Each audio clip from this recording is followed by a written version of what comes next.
This is CBN NewsWatch. Thanks for joining us for CBN NewsWatch. I'm Mark Martin. Steady progress, that's the president's assessment of where America stands in the battle against the beast. But what about China's role in the pandemic? Will the Chinese be held accountable? Gary Lane has the story.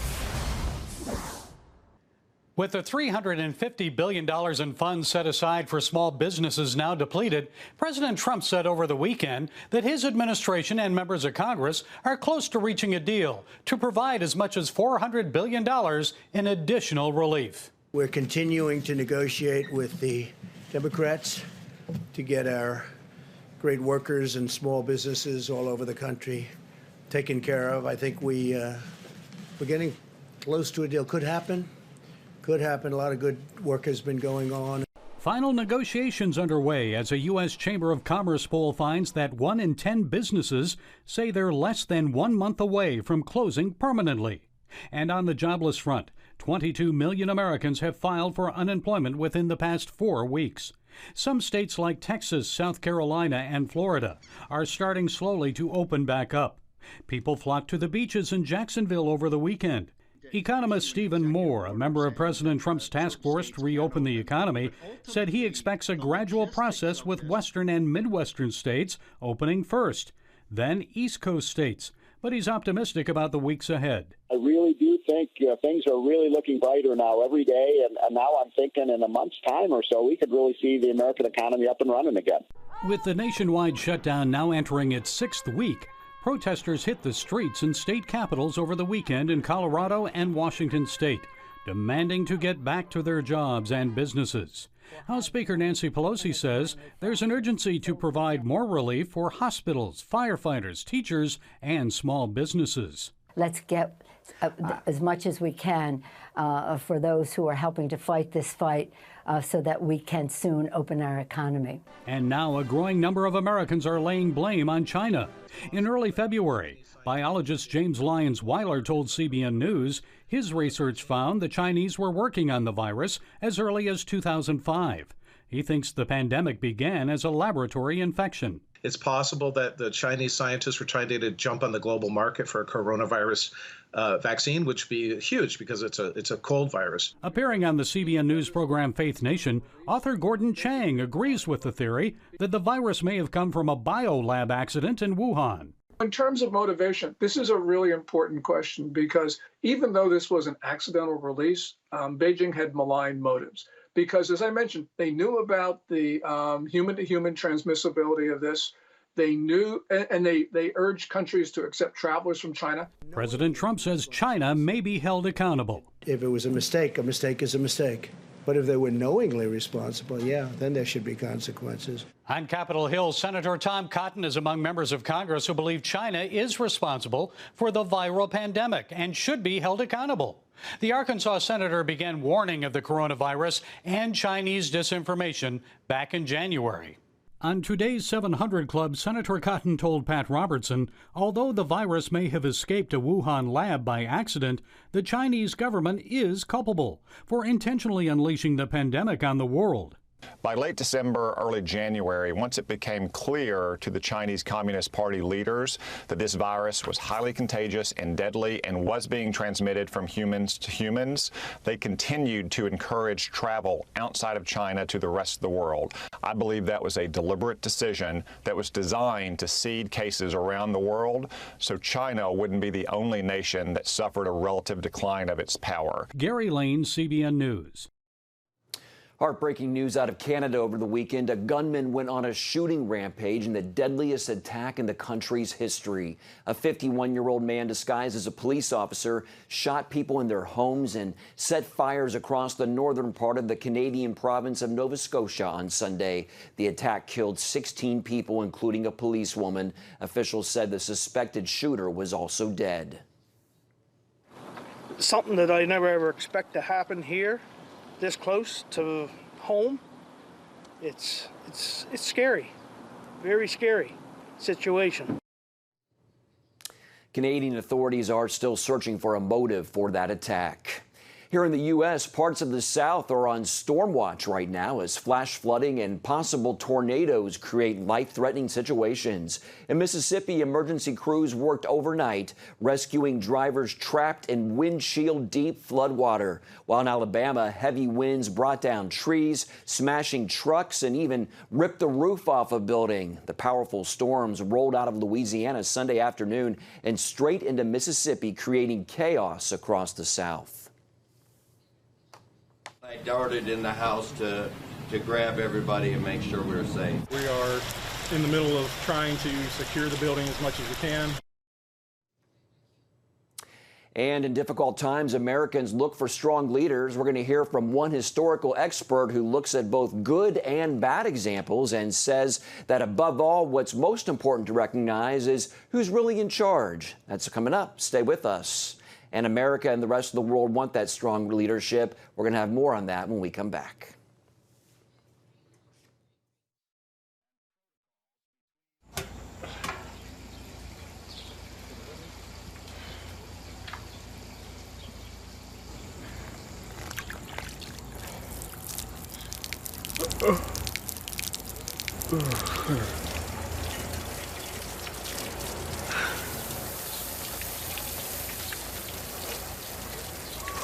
Life is better with a good night's sleep.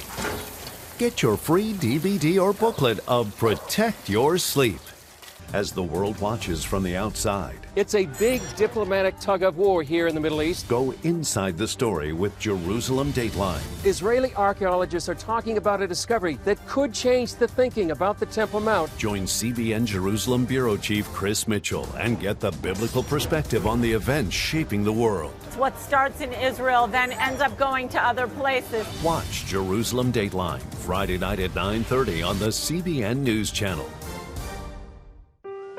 Life. It's meant to be lived fully. Jesus said it. I came to give you life. Life to the fullest. Life in your family. Life in your finances. Life in your body, mind, and spirit. Life in your everyday.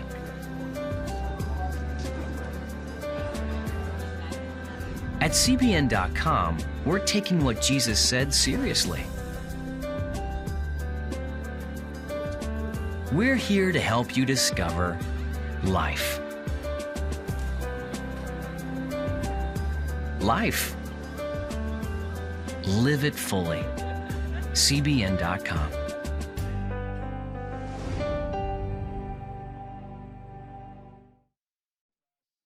Welcome back to Newswatch. America and the rest of the world want strong leadership, especially in times of crisis. Throughout history, we have seen both good and bad examples. As Paul Strand reports, it's important to realize who truly calls the shots. God is in charge right now with the President of the United States, but not just this one. Every other one before and every one after, and God is working out His will. Dr. Peter Lilback and his Philadelphia-based Providence Forum highlight the many times God has touched America and its leaders throughout its history. When Paul was on the Areopagus in Acts chapter 17, he said to the Athenians, God establishes the boundaries and times of nations. And so, yes, the Bible says He raises up leaders and He puts them down. Now, we don't know if that is for blessing or for judgment, but absolutely, Donald Trump is leading because of God's purpose. But that's also true of Barack Obama. It's also true of George Washington and Abraham Lincoln. And as hard as it is to say this, even the tyrants and dictators of history, God is working through all of them. And when we have a president we don't like, the Bible tells us we're still to respect those in authority, but also call them to the higher law of God and say, are you following His standards? If a president will follow God's standards, Lilback insists it'll bring godly wisdom and blessing to America. A lot of people say, oh, the Ten Commandments, God is cruel, God is mean, He's taking away my pleasure. It's not at all true. This is the Creator saying, do you want to know the best way to live? Follow my will. Such a follower leads his nation to seek God's will and ways. We ask the question, what's right, what's wrong? That is the great history of America at its best. God is well pleased to guide and prosper such a people. They know to do the right thing in the right way in the right time that brings blessings to many. That's our prayer. In other words, at such a time of global crisis, rather than looking for government leaders to solve all the problems, people need to look higher, to the God who puts those leaders in place. Paul Strand, CBN News, Washington. Regent University is helping people around the world survive and thrive during their COVID-19 confinements by launching a series of free webinars called Great Talks. Regent professors and other experts will cover a variety of topics, including how to find peace in the pandemic. Ephraim Graham spoke with Dr. Gerson Moreno-Riano, Executive Vice President for Academic Affairs at Regent University, about the series. Dr. Gerson Moreno-Riano is Executive Vice President for Academic Affairs at Regent University, and he joins us now to tell us more. So tell us why Regent is offering these talks and what need are you trying to meet in doing so? So one of the things we've realized is that people are desperate for positive, fact-based information to help them. It's a great time of uncertainty, as you know, throughout our country and the world, and a lot of anxiety out there, both fueled by news sources and media sometimes. And individuals need help. They want guidance. They want direction. This is not just a time of uncertainty, but also a time where there's a lot of unknowns. So we are trying to address those needs with faculty experts in our webinars, our Great Talks webinars on COVID-19. Excellent. Give us an idea of what participants will experience. Can they interact with the speaker? How does it work? Sure. So once they sign up, they regent.edu/Great Talks. They will go to the COVID-19 seminar, sign up for them. Some of them have, if they have passed, are recorded, so individuals can watch them. If they're in the future, they sign up, then they interact. They can actually interact with the faculty experts, ask questions, have dialogues with them. And the webinars are focused on hands-on practical information that can help individuals at home, in business, wherever they may be, and provide guidance to them, whether it's healthcare, spiritual health care, teaching your kids online, on and on, practical tips from experts. Nice. Can you give us more of an idea of some of the topics that you will be exploring and why you chose those?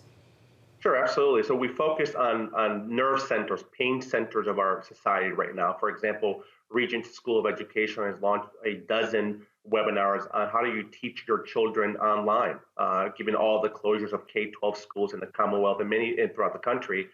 The webinars will provide both the parents and teachers guidance on how to use online tools, how do you educate special needs children with key strategies to help them, on and on. So we find that to be very helpful. We're launching webinars to help businesses who have been shuttered or are pausing operations. How do you restart your business amidst the COVID-19 pandemic? How do you do that in a way that's flourishing and allows your business to thrive? We have webinars, for example, on how do you do church online. As you know, many churches throughout the country have had to close and perform their services online. So our School of Divinity has launched webinars on how do you do church online. We've had hundreds of pastors and ministers from the U.S. and throughout the world watch those webinars, interact with our faculty and experts, and helping them to use online tools. So we have webinars on spiritual health care, mental health well-being, and again, targeted to key areas of need in our society and culture. Nice. This is a new normal we're all trying to navigate. What can you tell us about some of the speakers? Well, world-class faculty from Regent University participate, as well as the deans of the Regent University. These are individuals who are not only academic experts, but have industry expertise in their background, individuals who have served in healthcare facilities in the front line, for example, in our School of Nursing, and School of Psychology and Counseling. So again, experts who have been in the public school system, private school system, in government, in healthcare, and providing actual, what we consider to be in some ways groundbreaking information and help amidst this crisis to help individuals. We've had, as I mentioned earlier, hundreds of individuals from throughout the country tune in already, and the feedback has been nothing but positive. So we're very grateful for the opportunity to help and provide support to our community. It's very timely, and I'm sure there'll be a lot more participants. For people watching, how can they take part in these webinars? Regent.edu/Great Talks. If you go to that website, you sign up for the webinar, receive information, and then, as I say, the rest is history, because once you start, again, you will be able to interact with faculty there. They will be recorded, so you can go back and watch again. And again, we're continuing to update the series. We have close to 20 of these webinars are already out there, scheduled to run, or some have already run. So it's a great opportunity. Great. Be signing up for some of those myself. Thank you, Doctor. We appreciate your time. Thank you. After the break, how one government went on a special mission to safely bring its people home amid the pandemic. But before we go to break, here's a look at what's trending on CBNNews.com.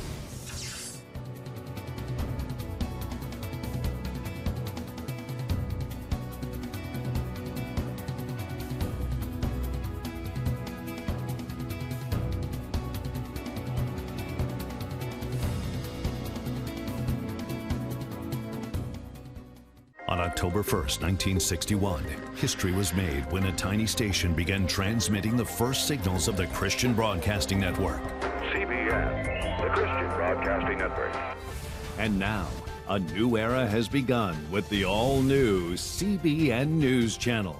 Just moments ago, the Iron Dome intercepted an incoming rocket right on the Gaza border. Administering in this area, spiritual warfare is definitely involved.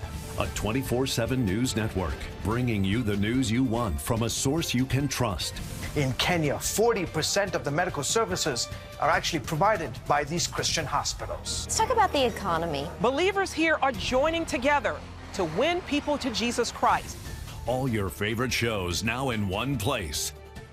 Go to CBNNewsChannel.com to find out how to get the CBN News Channel on your TV all day, every day. CBN News.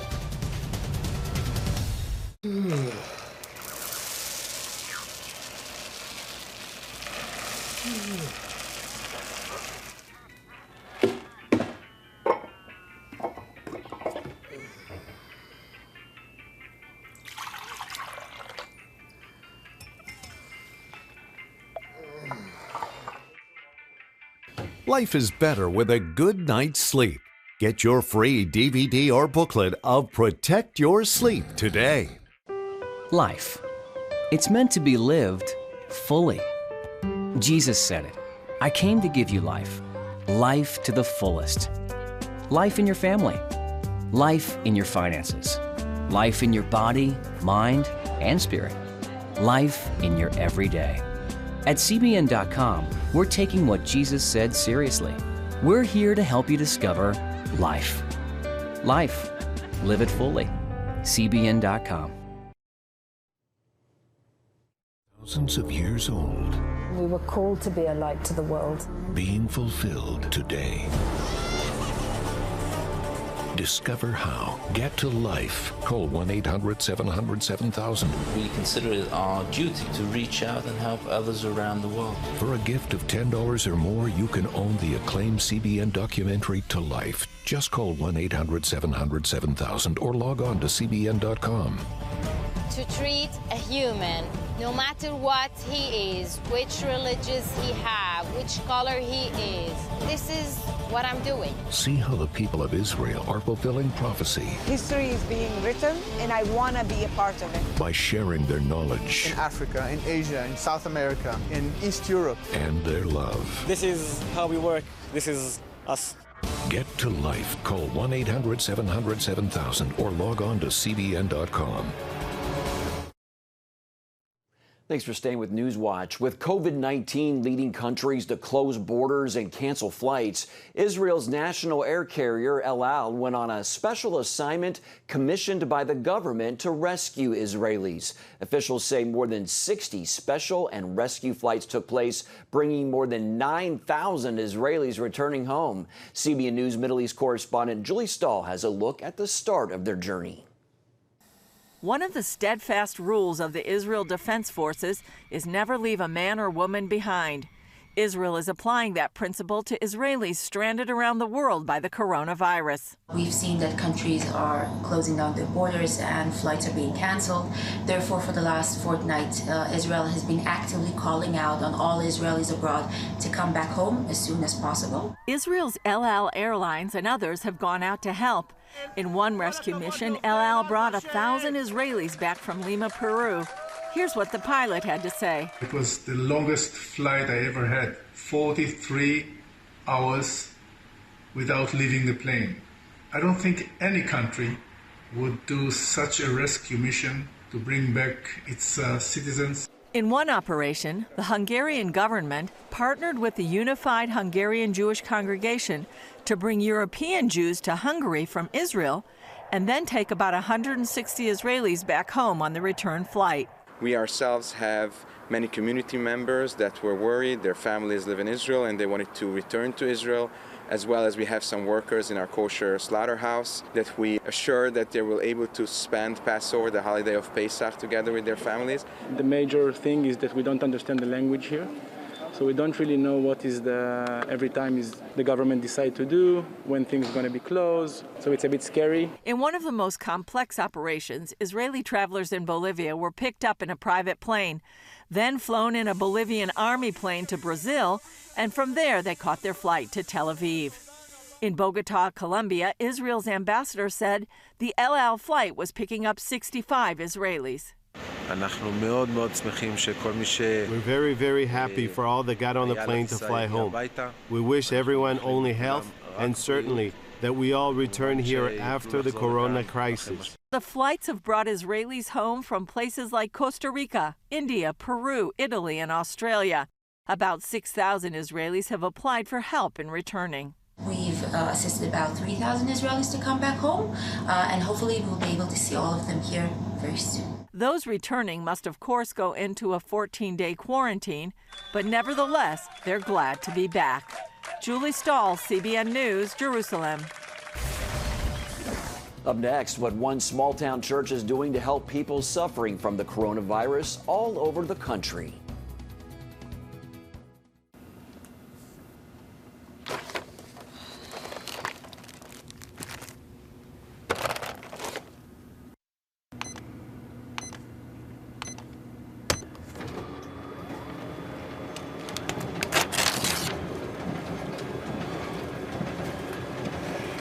Life is better with a good night's sleep. Get your free DVD or booklet of Protect Your Sleep today. I'm Ephraim Graham, and this is Studio 5. Cruise with me as I discover the good things happening in the world of music, sports, television, and movies. The fact that Ryan Coogler was going to be directing the film, I knew that something special was going to happen. We'll chat with artists at the forefront of entertainment and explore the connection between popular culture and faith. I asked my pastor, I said, well, does that mean I'm supposed to be a preacher? He says, well, no, you already have a pulpit. Watch Studio 5, Wednesday night at 9:30. Remember for a moment what it was like to be a child. You believed every story you were told. You saw a world full of endless possibilities. What stories will the world's orphaned and at-risk children believe? We believe the Bible tells the only story truly worth believing. We believe that every child should have the opportunity to dream, the chance to take challenges and turn them into possibilities, the chance to stand on the promises of God, to recognize their place in the greatest story ever told. They have their whole lives ahead of them. Theirs is a world of endless possibilities. They are looking for a story to believe. We will tell them that story. Will you join us?